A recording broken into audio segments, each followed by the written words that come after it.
Who doesn't like a good twist? It's fun, it's surprising, it arms you with the ammunition to go and ruin a movie for your friends. It has everything! The thing is, once the excitement has calmed down and you really think about things, even shocks that seem to have been executed perfectly actually have some serious flaws which need explaining. And of course, that explanation never comes. I'm Simon from Whatculture, and this is 8 brilliant movie plot twists that don't make sense at all. Number 8, Fight Club. The big twist in Fight Club is that Tyler Durden is the same person as the narrator, or Ed Norton's character, and the narrator is the same person as Tyler Durden, even though throughout the film they're made out to be different people. So the narrator is basically just bonkers. In his madness, he decides to create Fight Club, a nightly activity where friends and loved ones get together to beat the shit out of each other.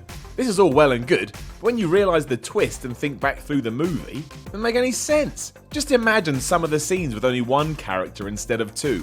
Why the hell would anyone join this club when it's some mad idiot punching himself in the face? That is not the greatest advert to convince someone to join in. Number 7, Star Wars Episode 5 The Empire Strikes Back. Darth Vader decides the best time to reveal to Luke Skywalker that he's his dad is after he's chopped his hand off.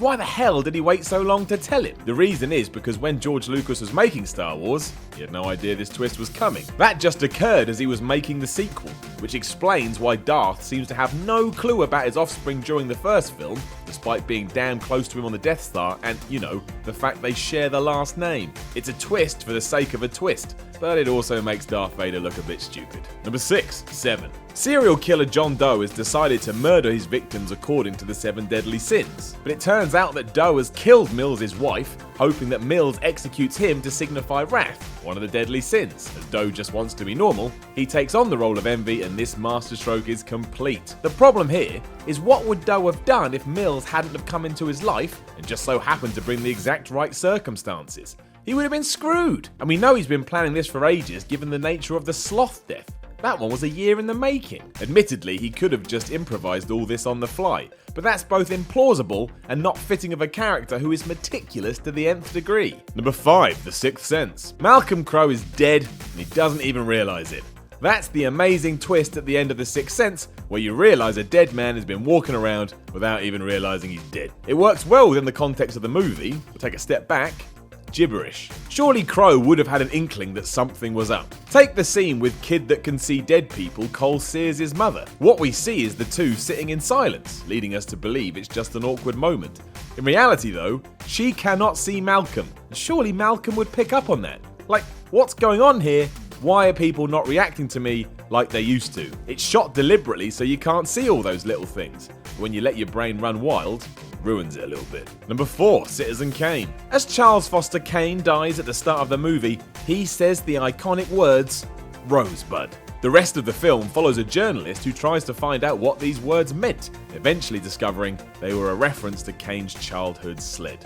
Now that's weird to begin with. You're thinking about a piece of plastic that slides on snow. But what's even weirder is how anyone knows what he uttered to begin with. There's no one in the room when he dies. The first person in there is a nurse, and she only goes in there because he dropped a snow globe. The reveal at the end is very nice and all that, but it makes no sense whatsoever. Number 3, Wild Things. Wild Things is bonkers. Following Sam Lombardo, who gets accused of raping 2 female students, Susan and Kelly, he hires lawyer Kevin Bowden to defend him. As it transpires though, they're all working together to split the millions of dollars Lombardo will receive in the end for defamation when the girls reveal, as prearranged, that they were lying. He then doesn't split it however, and then things go nuts and it continues to twist and then twist again until Susie just somehow comes out on top. Now, this is Wild Things, so it shouldn't be given too much credence to begin with, but how the hell is Bowden in it from the start? Lombardo hires him completely randomly according to the story. There was no connection whatsoever and it makes absolutely no sense. Number 2, Unbreakable. Elijah, played by Sam Jackson, sets up a load of terrible events to try and find a superhero on planet Earth. Thankfully, he does, and that man is Bruce Willis or David Dunn in the movie. He is invincible and therefore survives all these tragedies. See, there's 2 problems here. 1, we never find out how many events Elijah has orchestrated to find David, but there's an inkling it's not that many.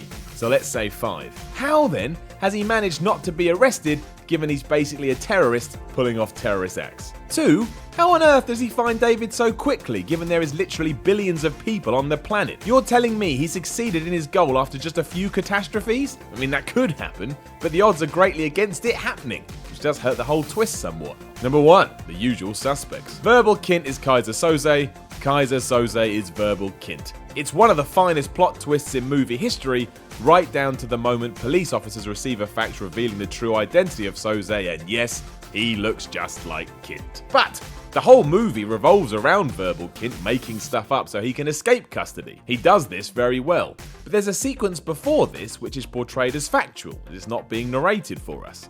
Here, Soze wants to kill the man who knows what he looks like, but if that's the case, why does he wait around in the aftermath of the crime so he can be arrested and allow the police to get a good look at his face? All he had to do was bail, and then when the cops got that fax, they'd be none the wiser, instead of going, oh shit, that guy was right here. The issue there is if you do all that, you've got a pretty crap movie. Know of any other movie twists that make no sense? Let us know in the comments below, and then don't forget to like, share, and subscribe. You can even come tell me on Twitter at SimonMiller316. I'm Simon from Whatculture, and you can't see it, but I'm twisting and moving right now.